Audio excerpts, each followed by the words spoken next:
ভাঙরের রক্ত এখনও শুকায়নি, তার আগেই ফের খুন। এবার বীরভূমের সাথিয়া শনিবার রাতে গুলি করে খুন করা হলো তৃণমূল অঞ্চল সভাপতি পীযূষ ঘোষকে। শুধু অঞ্চল সভাপতি নন, তিনি ছিলেন সাথিয়া পঞ্চায়েত সমিতির কৃষি কর্মাধ্যক্ষ। তারও রাজনৈতিক উত্থান সহ্য করতে পারেনি দলেরই একটা গোষ্ঠী। একটা ফোন কল এলো রাত 11টা নাগাদ। কে বা কারা কোমরপুর মোড়ে ডেকে নিয়ে গেল পীযূষকে, আর পয়েন্ট ব্ল্যাঙ্ক রেঞ্জ থেকে গুলি করলো মাথায়। পরিবারের দাবি এই খুন পরিকল্পিত ছিল। দলেরই মধ্যে গোষ্ঠীদ্বন্দ্বের জেরে পদ থেকে সরাতে তাকে সরাসরি খতম করা হলো। আজ রাজ্যের কোন কোন প্রান্তে রাতের পর রাত এমন চক্রান্ত চলে কেউ জানে না। তৃণমূল অঞ্চল সভাপতি পদে মতো একটা পদ পেতে যদি গুলি খেতে হয়, তাহলে রাজনৈতিক রূপরেখা কতটা বিকৃত হয়েছে তা আপনি সহজেই বুঝতে পারবেন। আরও অবাক করার বিষয়, এই ঘটনার পর 3 জনকে আটক করা হয়েছে, যার মধ্যে 2 জন মহিলা। তদন্তে উঠে আসছে আরও এক গভীর ষড়যন্ত্র। বহু সূত্র বলছে দলের ভেতরে প্রভাবশালী গোষ্ঠীর মদতেই এই খুন সংঘটিত হয়েছিল। আর এখন দল দাবি করছে, আমরা দোষীদের চিহ্নিত করে বিচার চাই। বিচার নিজের দলের লোকের হাতেই যখন খুন, তখন কাকে দিয়ে তদন্ত করবেন? নিজেরাকেই। তৃণমূল আজ তৃণমূলের বিরুদ্ধে দাঁড়িয়েছে। এক সময় যারা নিচুতলার সংগঠন চালাতো, আজ তারাই খুন হচ্ছে। পীযূষ ঘোষকে হোক বা রেজ্জাক খান, দুজনেই দলের নির্ভরযোগ্য কর্মী ছিলেন।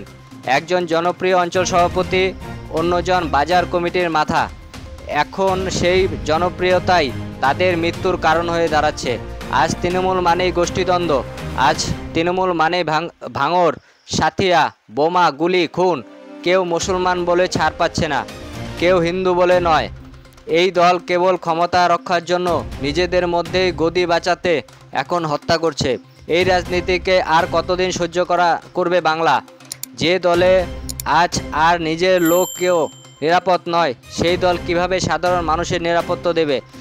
শুধু বিরোধীরা মরছে না, নিজেদের মধ্যে খুন সংস্কৃতি চালু হয়ে গেছে।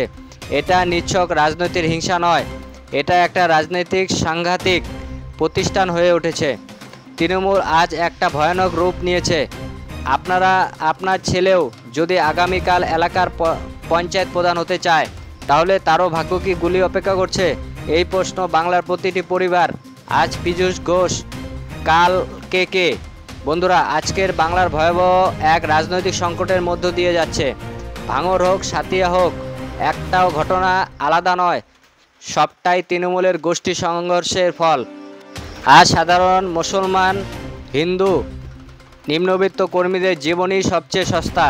তারা শুধু ভোটের সময় দরকারি, তারপর যদি পদ পায়, জনপ্রিয়তা বাড়ে, তাহলে খুন হতে হয়। এই ভিডিও যদি আপনাকে ভাবায়, তাহলে আপনাদের চ্যানেল পলিটিক্যাল নিউজ বাংলাকে সাবস্ক্রাইব করুন, শেয়ার করুন আপনার পরিবারের সঙ্গে, আর মন্তব্য লিখে জানান এই ধরনের তৃণমূল চালিত খুনোখুনি রাজনীতি বন্ধ হবে কবে। আবার দেখা হবে আগামী ভিডিওতে, যেখানে আমরা তুলে ধরব রাজনৈতিক আড়ালে লুকিয়ে থাকা অন্ধকার সত্যগুলো। পলিটিক্যাল নিউজ বাংলার তরফে এই ছিল আজকের প্রতিবেদন।